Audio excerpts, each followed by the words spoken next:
On the Run. I'm actually not going to spend a whole lot of time on the plot of this episode. I just want to talk about Amethyst for a solid chunk of minutes. Basically, it opens with Steven reading this book series that is kind of a fusion between the Hardy Boys and the Boxcar Children. It actually sounds like the kind of thing I would have read as a kid. I mean, heck, let's just admit it. It's the kind of thing I would read now if it actually existed. But it brings up the subject of home and what home exactly means. And the Gems start talking a little bit about their home, and they're accidentally kind of dicks to Amethyst without realizing it. And so she effectively kidnaps Steven and they run away together back to the kindergarten. And we get a song sequence. It's very cute until you realize that Amethyst isn't being cute. She's not just playing along with Steven, that she really legitimately feels like she doesn't have a home, which is so sad. But we get to hear her VA sing, and it's gorgeous. Anyway, they end up at the kindergarten, and understandably, Steven is scared of this place. It's this series of super desolate cliff faces with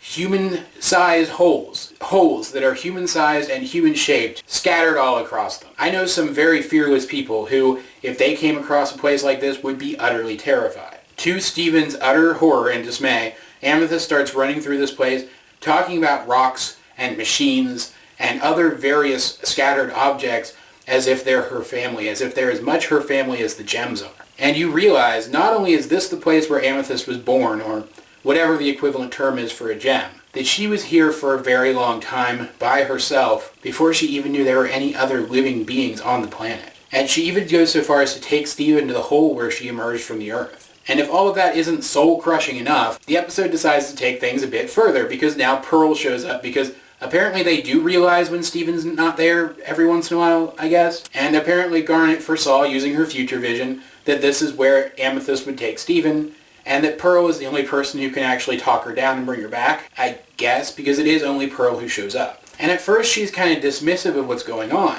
and she starts bad-mouthing this place without a second thought, because she knows the facts of the situation, that if Homeworld had been allowed to continue to build kindergartens such as this one, the entire Earth would have turned into a desolate place just like this one. But Amethyst, because she still feels connected to this place, feels like every negative thing that Pearl says about it is directed at least in part towards her. Even if it doesn't exactly make sense, she feels responsible for what happened here, simply because it is because of this place that she exists. Are you getting the rape metaphor yet? I debated whether or not to bring this up, because it's not the kind of topic that people like to talk about. But the clear metaphor here, just like Pearl's and their relationship with other gems on Homeworld is a clear metaphor for slavery, the kindergarten is a clear metaphor for rape. And Amethyst, in this situation, is metaphorically a child of rape. The planet was violated. It was changed forever. It's never going to fully recover. And the result of that was Amethyst. And Pearl never realized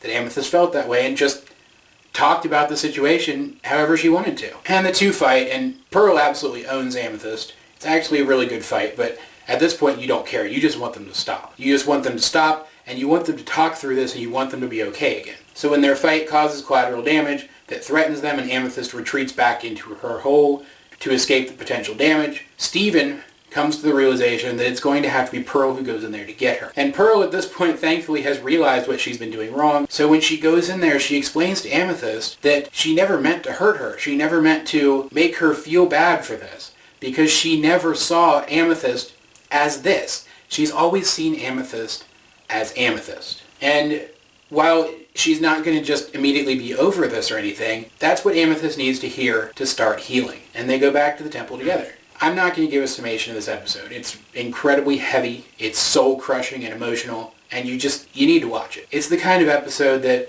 I feel like even people who aren't fans of this show could watch and appreciate, provided that they have some knowledge of the history of the gems and what they are and how they function, obviously. Because the metaphor here is so good, and because they don't try to just fix the problem and make it go away. They treat it like a real issue, which it is. And they give Amethyst the platform upon which she can start building towards healing, which is realistically how that would happen. It's beautifully written, it's brilliantly realized, and it is absolutely one of the top 10 must-see episodes of this entire series. But guys, if you have seen this episode, what did you think about it? Let's get a discussion going in the comment section down below. Either way, this has been AJ22, and I will talk to you guys later.